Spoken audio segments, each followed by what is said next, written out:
Bonjour, moi c'est Sarah. Je suis une personne qu'on peut dire sincère, authentique, passionnée. C'est comme ça que je me présente.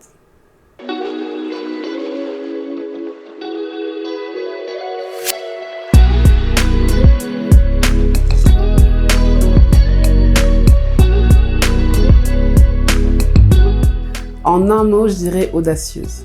J'explique pourquoi. Audacieuse.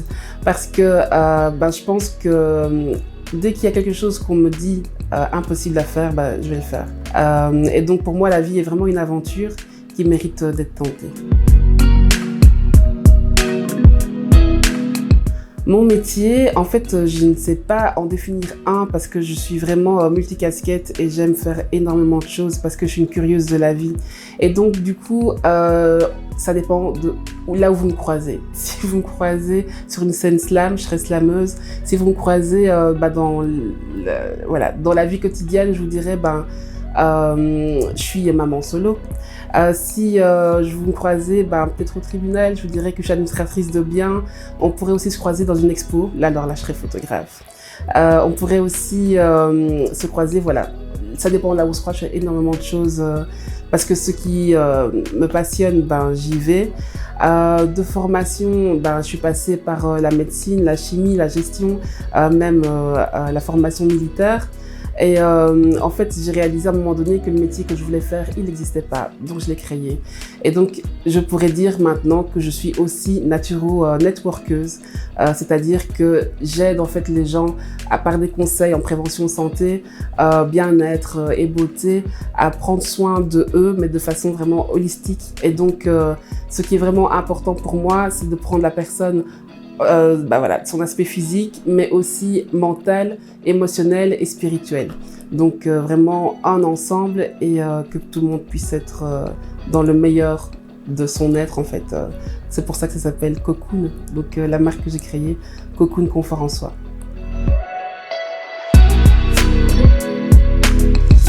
En fait, multicasquette, je ne l'ai pas vraiment choisi. Je suis vraiment curieuse de la vie, j'aime tenter plein de choses et je me rends compte que ce que je tente, je le fais bien.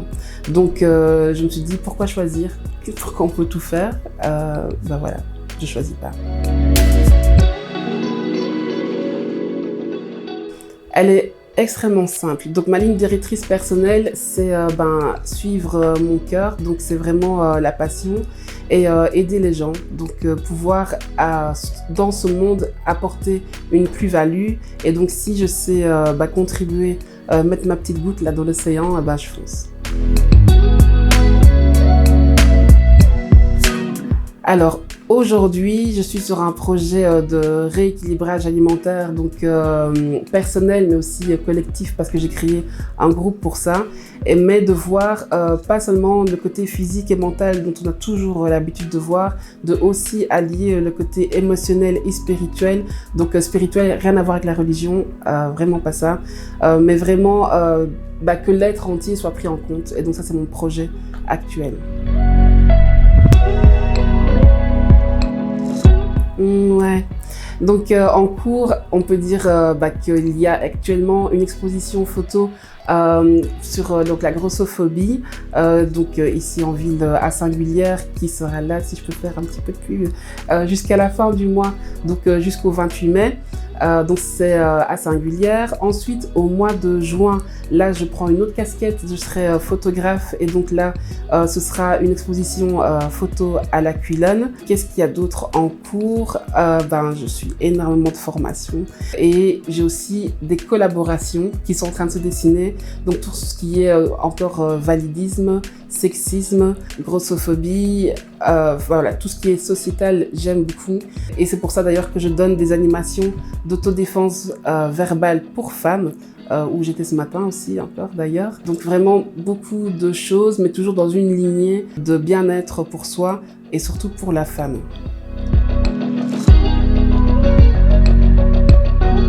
En fait, ce que j'aimerais bien apporter, c'est tout ce qui est le côté renforcement, confiance en soi, estime de soi. C'est d'ailleurs pour ça que je donne des animations d'autodéfense verbale pour femmes.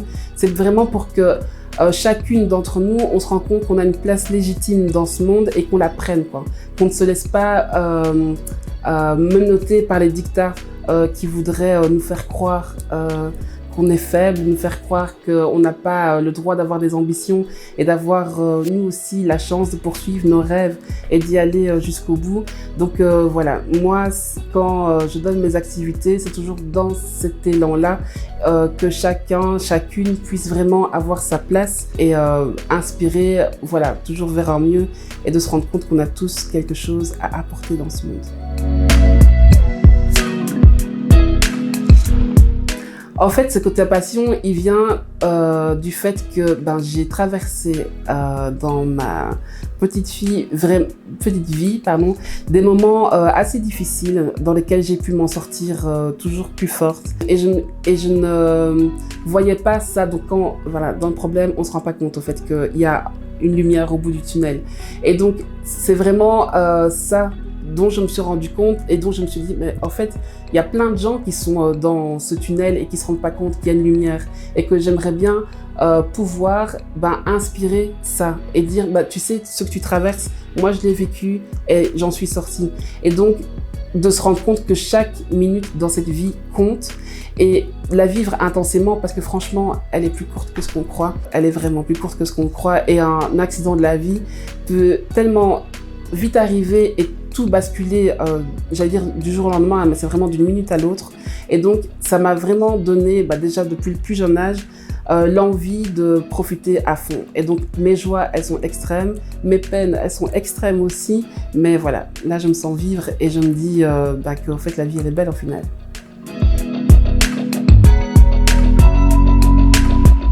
Vraiment. Donc, quand je me vois dans le miroir, je me dis, punaise, qu'est-ce qu'elle est canon, celle-là. Et puis après, je me dis, ah, elle est pas encore là en fait. Et donc, il va falloir montrer que ta place dans le monde, elle est là, elle est validée et que tu auras donné donc, ta petite goutte dans l'océan, que tu auras contribué en fait, faire ta part du colibri. J'aime bien ça.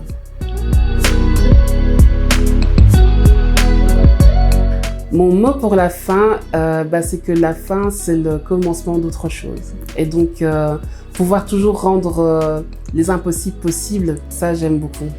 Et pouvoir, voilà, inspirer d'autres personnes à le faire aussi. À ne pas se limiter et à pouvoir jouir de sa liberté jusqu'au bout.